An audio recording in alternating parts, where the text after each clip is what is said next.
People, gimana kabar Power People hari ini? Semoga selalu dalam keadaan sehat dan menyenangkan. Kali ini kita kembali lagi di Kopi Ketan.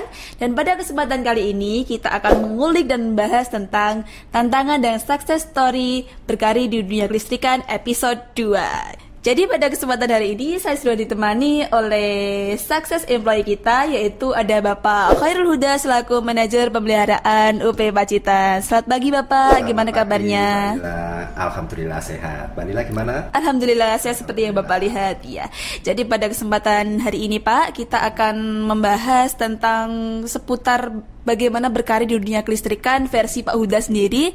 Dan kalau nggak salah ini Pak Huda sekarang sedang menerima amanah baru ya Pak? Betul. Iya, mungkin bisa diceritakan Pak ke Power People bagaimana ceritanya dan perjalanannya seperti apa? Ya Mbak Lila, saya tahun 2004 itu masuk di PJB ya pada saat itu, yang sekarang sudah bertransformasi dan menjadi holding dan subholding jadi PLN Nusantara Power. Pada saat itu saya pertama kali masuk di PLTU Gresik ya. PLTU Gresik itu pertama kali berkarir ya Pak ya? Betul, baik. PLTU Gresik, kemudian berpindah-pindah saya. Setelah itu saya ke PLTU Pacitan tahun 2012. Oh, sempat di Pacitan juga berarti ya Pak ya pada saat itu? Ya. Kemudian saya berpindah lagi ke PLTU Pulang Pisau di Kalimantan, kemudian di Kaltim Teluk juga di Kalimantan, kemudian pindah ke PLTU Paiton 9 tahun 2021 dan akhirnya kembali lagi tahun 2022 di PLTU Pacitan sampai sekarang. Nah, alhamdulillah per 1 Agustus ini saya mendapat amanah baru, berpindah ke kantor pusat, menjabat dan mendapat amanah untuk mengemban manajer cost control dan audit management 2 di operation and maintenance 2 di bawah direktorat PLTU Batubara. Nah, memang banyak tantangan-tantangan ya dengan banyaknya saya berpindah-pindah tempat bekerja itu. Saya juga merasakan budaya dan aura tiap unit itu berbeda dan tantangannya tentu saja berbeda. Apakah itu lingkungan kerja, kemudian lingkungan sosial maupun birokrasinya, ya, itu berbeda. Baik Pak Huda, jika kita bicara tentang tantangan nih Pak, mungkin selama kurang lebih 1,5 tahun ya Pak Huda sudah di Pacitan ini, mungkin tantangan apa saja sih Pak yang sudah Pak Huda rasakan dan mungkin bisa diceritakan ke Power People semuanya biar kita bisa memetik ilmu dan mungkin achievement apa yang sudah dilakukan selama Pak Huda di Pacitan. Baik. Selama jadi manajer pemeliharaan. Saya rasa secara overall itu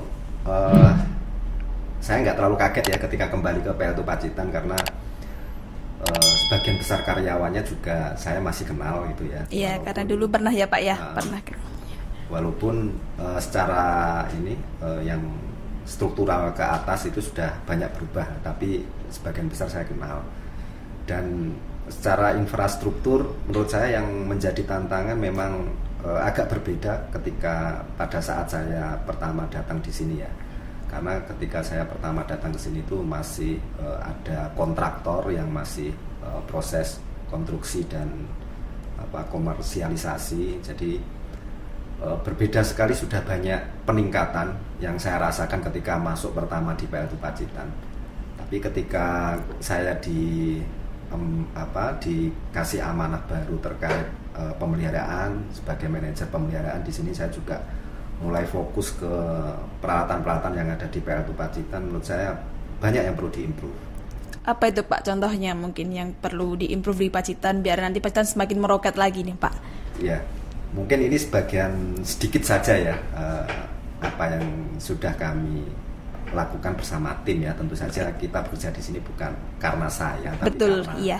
memang kerja bersama dengan tim. Menurut saya beberapa peralatan yang menjadi peralatan kritikal itu yang menjadi fokus pertama kali saya masuk ke sini, karena pada saat saya pertama datang terjadi krisis air, kemudian dan juga terjadi krisis udara kontrol gitu ya. Saya mulai fokus kepada hal-hal yang tersebut karena itu dekat sekali dengan keandalan unit, dekat sekali dengan istilahnya berpengaruh ya Pak ya. Unit, Iya, berpengaruh terhadap signifikan. Saya mulai dengan mengidentifikasi, mengasesmen, kemudian saya berkomunikasi dan merumuskan action plan bersama tim. Saya undang operasi, saya undang pemeliharaan, saya undang engineering, saya undang semuanya yang terlibat dan kita rumuskan bersama. Ya alhamdulillah sedikit demi sedikit itu sudah mulai membaik gitu ya. Krisis air sudah teratasi, RO plan, MED plan juga sudah mulai membaik, kemudian udara kontrol juga sudah mulai membaik. Iya. Itu terus menerus Mbak, nggak ada proses yang berhenti. Baik Pak, ya. Kalau dari segi achievement itu sendiri, mungkin apa ada sesuatu yang sudah dilakukan oleh Pak Uda selama di Pacitan, atau mungkin tips dan trik selama menjadi manajer pemeliharaan supaya unitnya tetap handal seperti itu Pak mungkin? Kalau achievement menurut saya memang ini kerja yang menuntut kerja bersama, kerja tim, sinergi dengan beberapa bidang ya Pak ya. Beberapa bidang, tentu saja yang untuk keandalan kita istilahnya merecover yang sebelumnya belum optimal gitu ya. Iya. Tapi kalau achievement secara unit, menurut saya ketika yang membuat saya bangga juga ketika saya datang pertama kali di PLTU Pacitan yang periode kedua ini, itu kita berhasil meraih juara umum PLTU di bawah DITOP 2. Iya, betul waktu itu ya Pak. Yang terandal, kemudian effort terbaik, EAF terbaik, dan ada beberapa parameter lain yang juga kita mendapatkan juara pada saat itu yang membuat saya bangga buat saya dan untuk tim, karena dengan kerja keras kita ternyata membuahkan hasil. Mungkin kalau secara achievement, juara umum itu yang membuat saya terkesan. Itu cukup memang harus dibutuhkan sinergi, dan juga untuk mendapatkan itu tantangannya cukup berat juga ya Pak Uda ya. Iya. Ya kalau ini kita bicara tentang mungkin di sekitar tentang pekerjaan. Nah kita juga pengen tahu nih Pak, mungkin kalau di luar pekerjaan ya Pak Uda ini kan selaku manajer pemeliharaan tentunya load kerjanya lumayan banyak nih Pak. Mungkin bisa diceritakan bagaimana cara membagi waktu antara pekerjaan dan juga keluarga itu seperti apa Pak, biar adil dan seimbang seperti itu mungkin. Betul. Saya selama ini bekerja kurang lebih berapa tahun ya, saya berpisah dengan keluarga gitu ya, karena mulai tahun 2012 itu saya sudah nggak satu kota dengan keluarga saya, tapi setiap weekend insya Allah saya juga bisa ketemu keluarga, bisa menyempatkan pulang ya Pak ya, bertemu keluarga. Dan menurut saya kalau ketika bekerja di sini sudah nggak ada waktu antara bekerja dan keluarga, karena kalau sudah bekerja itu 24 jam waktu saya buat bekerja. Dedikasi untuk pekerjaan itu sendiri ya Pak. Iya betul, karena tempat tinggal saya juga di depan unit. Jadi apapun yang terjadi di unit itu juga menjadi perhatian saya. Jadi seolah-olah saya bekerja itu 24 jam Senin sampai Jumat, Sabtu Minggunya baru ketemu keluarga. Baik. Ya memang family time gitu ya, itu memang harus berkualitas ya, karena cuma 2 hari Sabtu Minggu gitu ya, saya buat enjoy dengan anak-anak, bagaimana saya berinteraksi dengan anak-anak lebih intens, menemani mereka belajar, menemani mereka bermain, menemani mereka berlibur dan lain sebagainya. Mungkin gitu. Iya. Karena bagaimanapun itu juga bagian dari success story kita ya Pak ya. Keluarga itu menjadi pendukung yang ada di belakang kita, selalu mensupport kita. Mungkin selain itu Pak bisa diceritakan suka duka dan tantangan apa, ini pribadi ya Pak, selama Bapak di Pacitan. Mungkin kan dulu juga pernah menjabat di sini ya Pak ya. Mungkin bisa diceritakan sedikit ke Power People bagaimana sih suka duka Pak Uda selama di Pacitan selama 1,5 tahun ini Pak? Ya saya rasa yang menjadi sukanya dulu ya, Sukanya itu selalu terngiang terlebih dahulu ya Pak ya, kalau nggak suka gitu.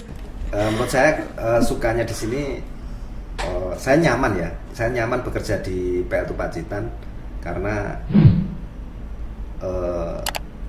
jauh dari hiruk pikuk Betul. kesibukan atau hiruk pikuk perkotaan yang membuat kita lebih bisa berkonsentrasi gitu ya. Bekerja juga seolah-olah saya itu hidup di villa. Betul. Karena tempat tinggal saya di depan unit, ada mes dan semuanya tersedia. Fasilitas gitu. itu Pak ya. Dan tempatnya juga dekat dengan alam, seolah-olah saya hidup di villa. Itu yang membuat saya nyaman, itu yang dari sukanya. Kemudian ketemu dengan teman-teman lama, kemudian ketemu dengan orang-orang baru dan stakeholder baru, menurut saya itu juga membuat saya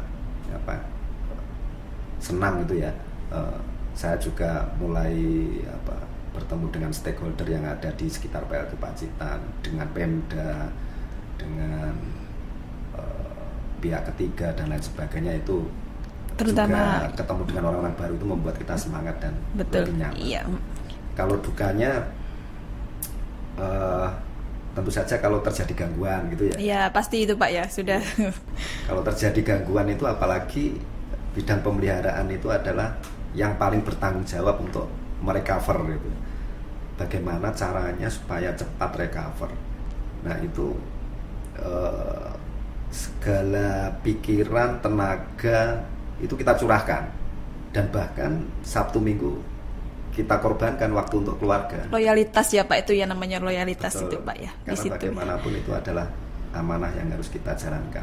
Nah, tidak ketemu keluarga dan mencurahkan tenaga dan pikiran untuk recover unit itu yang mungkin membuat kita sedih, tidak ketemu keluarga, tapi setelah sukses berhasil untuk recover itu membuat kita bangga dan merasa berkontribusi besar gitu ya. Karena bagaimanapun ini buat masyarakat banyak listrik. Betul, iya. Jadi ya baik, terima kasih Pak Uda. Mungkin ada sedikit pesan masukan untuk warga UP Pacitan nih Pak, sebelum Pak Uda menerima amanah baru di tempat yang baru, mungkin bisa diberi untuk masukan untuk kita semua. Baik, buat power people yang ada di UP Pacitan, saya rasa teman-teman semua ini generasi yang masih muda ya, generasi milenial atau generasi Gen Z gitu ya. Jadi eranya memang berbeda. Eranya ini sekarang sudah era digital, mudah sekali mendisrupt bisnis-bisnis konvensional kita yang lama gitu. Dan memang kebanyakan ini di Pacitan ini milenial ya Pak ya, banyak yang masih milenial ya Pak ya. Nah, saya berpesan karena teman-teman masih muda, terus belajar karena ilmu itu tidak pernah berhenti. Bahkan kita dituntut untuk menuntut ilmu itu sampai ke liang lahat ya, kalau Rasulullah bersabda seperti itu. Jadi terus belajar bagaimana kita bisa mengadaptasi semua dinamika yang ada di dunia pekerjaan, di dunia sosial dan lain sebagainya. Terus belajar, kemudian tidak lupa juga ketika kita sudah belajar mendapatkan semuanya, jangan lupa selalu bersinergi dan berkolaborasi dengan siapapun yang menghasilkan nilai lebih baik gitu ya. Karena sekarang bukan zamannya lagi kita bekerja sendiri-sendiri. Betul ya. Bahkan pesaing kita itu bisa menjadi teman kita berkolaborasi. Zamannya sudah berbeda. Mari kita bentuk kolaborasi yang bagus untuk menghasilkan nilai yang lebih baik, baik itu dengan pesaing, baik itu dengan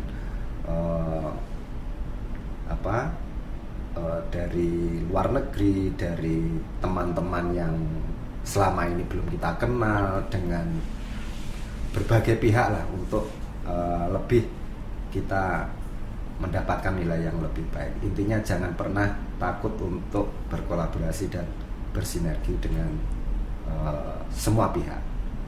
Kemudian selain belajar, terus berkolaborasi, dan jangan lupa tetap berdoa, karena bagaimanapun ikhtiar kita semuanya ditentukan dengan izin dari Allah Subhanahu wa Ta'ala. Mungkin Seperti itu, Mbak. Seperti itu. Iya. Ya, kan kalau kata orang itu kita sebagai gen milenial itu jangan bernyaman-nyaman di zona nyaman ya Pak. Jadi kita harus terus berimprove untuk memperbaiki diri kita seperti itu dengan mengupgrade ilmu dan segala pengetahuan yang bermanfaat untuk diri kita. Baik, mungkin terima kasih Pak. Sekian. Terima kasih Mbak Lila. Terima kasih atas waktunya pada kesempatan kali ini. Semoga dengan amanah barunya ini Pak Uda juga semakin sukses di tempat yang baru, dan mungkin jangan lupakan kita ya Pak yang di Pacitan ini. Semoga Pak Uda selalu sehat, tambah sukses di sana. Amin. Nah, jadi cukup sekian tadi sharing kita pada kesempatan hari ini. Semoga kita selalu diberikan nikmat, sehat, dan juga selalu bahagia. Sampai jumpa di podcast Kopi Ketan selanjutnya.